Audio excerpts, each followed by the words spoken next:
Mes chers amis de Café Évangile, Jésus disait à ses disciples, « Vous avez appris qu'il a été dit, œil pour œil et dent pour dent. Eh bien moi, je vous dis de ne pas riposter aux méchants. Mais si quelqu'un te gifle sur la joue droite, tends-lui encore l'autre. » Bien chers amis, la loi du talion, œil pour œil et dent pour dent, est une norme qui se réfère aux transgressions de la société. C'est-à-dire que la loi du talion ne se réfère pas au bien que l'autre t'a fait. Que si par exemple quelqu'un t'a fait un cadeau d'un bol de maïs, toi aussi il faut lui rendre à la mesure de ce qu'il t'a fait. La loi du talion, ce n'est pas du point de vue des biens que nous recevons des autres, mais plutôt du point de vue des transgressions, c'est-à-dire des offenses que nous recevons des autres. Par conséquent, si quelqu'un t'a volé un bouc, toi aussi il faut prendre un bouc. Il ne faut pas aller voler 10 boucs parce qu'on t'a quitté un bouc.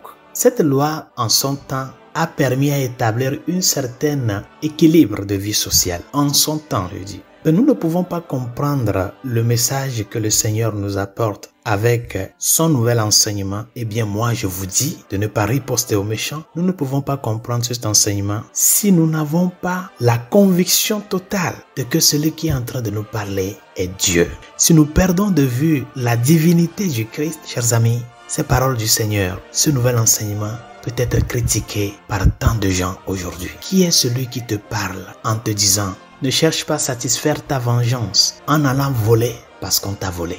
Mais plutôt cherche à faire prévaloir dans ta vie le sens d'humanité, le sens de réconciliation, le sens de conversion et le sens du pardon. Et je le répète, les paroles de l'évangile de ce jour seulement peuvent être comprises et peuvent être acceptées si nous croyons vraiment que Jésus-Christ est Dieu. C'est la base. Et par conséquent, s'il est Dieu, sa parole, son enseignement, ce qu'il nous dit ne sont pas des paroles inventées, ne sont pas juste des enseignements d'un moraliste. C'est un Dieu qui te parle et qui t'adresse des paroles qui sont censées te faire grandir si tu vis par rapport à elles. Des paroles qui t'amènent au vrai bonheur. Des paroles qui t'amènent à croître dans le vrai sens d'humanité, dans le vrai sens de religiosité. Seulement avec nos petites forces humaines, nos prétentions humaines, nous ne pouvons pas suivre ces enseignements du Christ. Mais si vraiment nous avons la foi de que celui qui nous parle est Dieu, et s'il est Dieu, il connaît le présent, le futur, et étant Dieu qui s'est fait homme pour nous, il ne fait que chercher notre bien. C'est cette foi-là qui nous amènera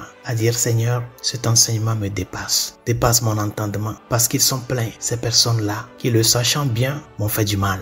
Ils sont pleins, ces personnes-là, qui consciemment m'ont ruiné, ont détruit ma vie, ont détruit la vie de ma famille. Je ne peux pas rester bouche bée, je ne peux pas rester sans rien faire pour réclamer ma vengeance. Ils sont pleins, ces personnes-là, qui continuent à détruire nos sociétés, en faisant pleurer des mille d'hommes et de femmes, tout en les quittant le nécessaire pour leur vie. Seigneur, je ne peux pas rester sans réclamer la vengeance, sans faire vengeance, pour que je puisse souffrir comme ces personnes-là qu'ils ont fait souffrir. C'est ce que nous pensons et c'est ce que nous aurons à penser dans notre humanité.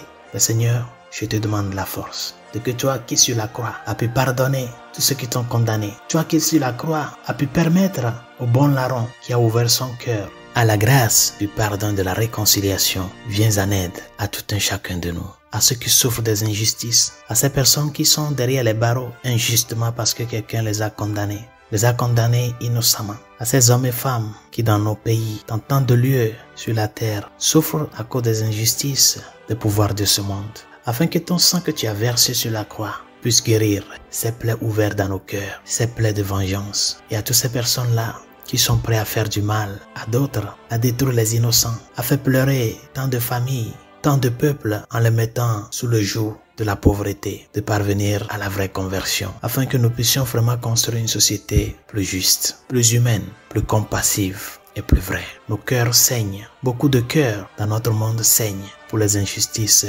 vécues. Mais Seigneur, comme tu nous l'enseignes aujourd'hui, nous ne voulons pas riposter. Prends le devant de cette lutte et amène à tout un chacun de nous à travailler pour la vraie réconciliation en toi qui as réconcilié l'humanité à travers ton sang précieux. Bonne journée, Dieu vous bénisse.